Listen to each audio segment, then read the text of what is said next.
You open a free app. No card. No cash. No warning. Feels light. Easy. Safe. You tap install.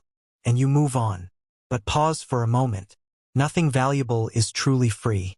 Not at scale. Not on the internet. So how does a simple app with no price tag become worth billions?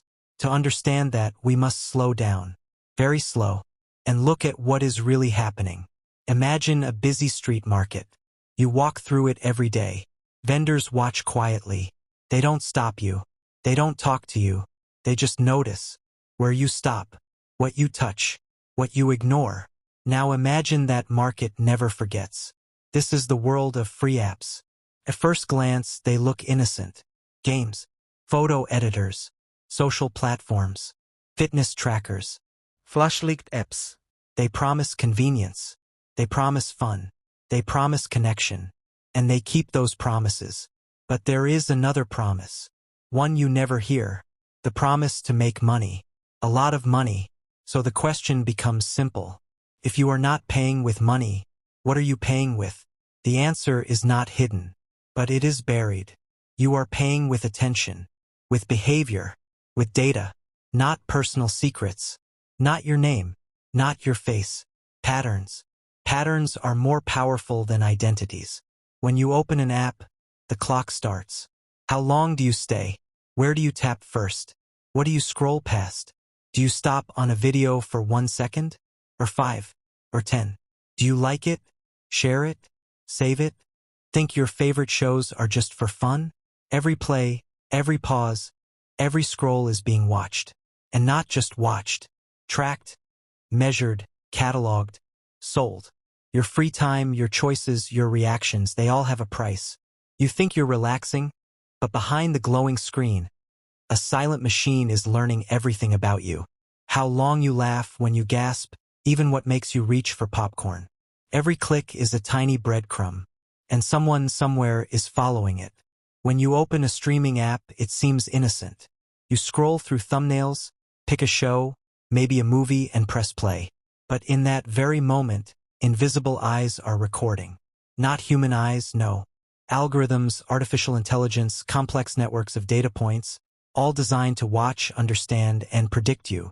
They know which genres you love. They know the shows that make you pause or skip. They know which endings surprise you, which characters make you cheer. And then they use it. It's not just about recommendations. You may think the suggested next episode is helpful, tailored for you.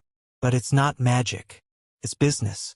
Every suggestion is a carefully calculated nudge. A tiny push designed to keep you watching, keep you scrolling, keep your attention locked. Because your attention is valuable. To advertisers, to content creators, to corporations. And the longer you watch, the more money they make. Even the way you binge tells a story. Do you watch in the morning, after work, late at night? Do you pause and resume later? Or finish in one sitting? Every pattern is analyzed. Every habit is cataloged. And then compared to millions of others. You are not just an individual viewer. You are a data point, a line on a graph, a pulse in a massive system of attention. And that system is worth billions.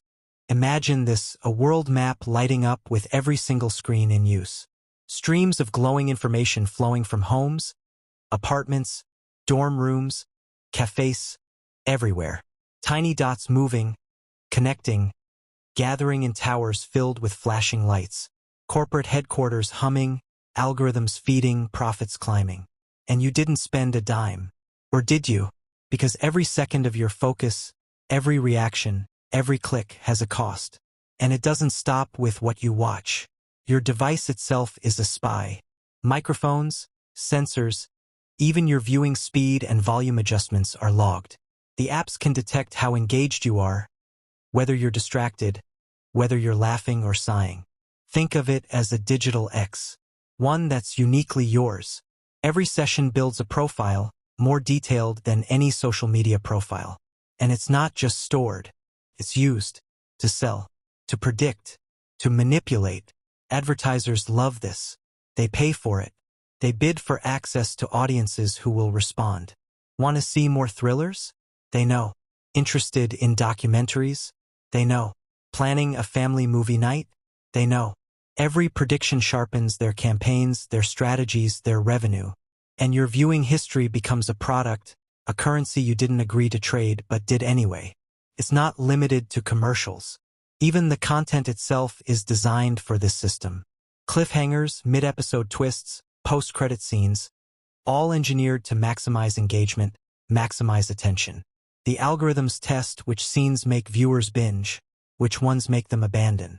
And over time, content evolves to match the data, not necessarily to entertain, but to capture, to prolong, to monetize. Some platforms go further. They sell aggregated data to studios, networks, and even research firms. They don't sell your name, your email, or anything identifiable, but patterns, habits, preferences. They create clusters, profiles of behavior, predictive models of your next move. And these models drive decisions. Which shows get funded, which movies get greenlit, which marketing campaigns launch. Your private, personal habits shape the entertainment landscape in ways you'll never see. It's not just about being watched.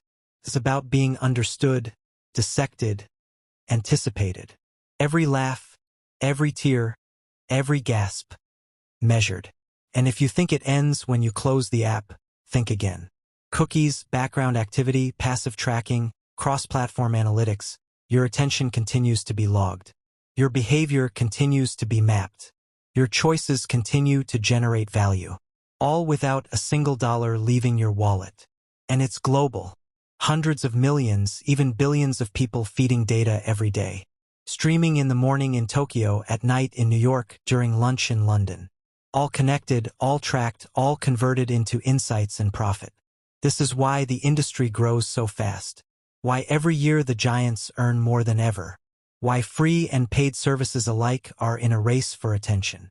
Because your time, your focus, your emotional engagement, it is their most valuable resource. But what can you do?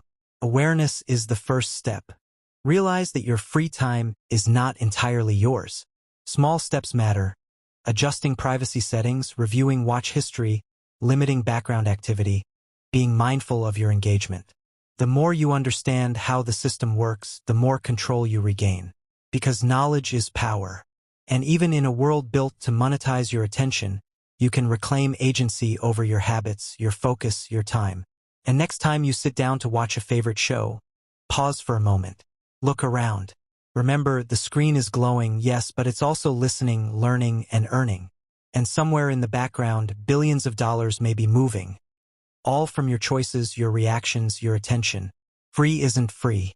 Your data has a price. And now, at least, you know it.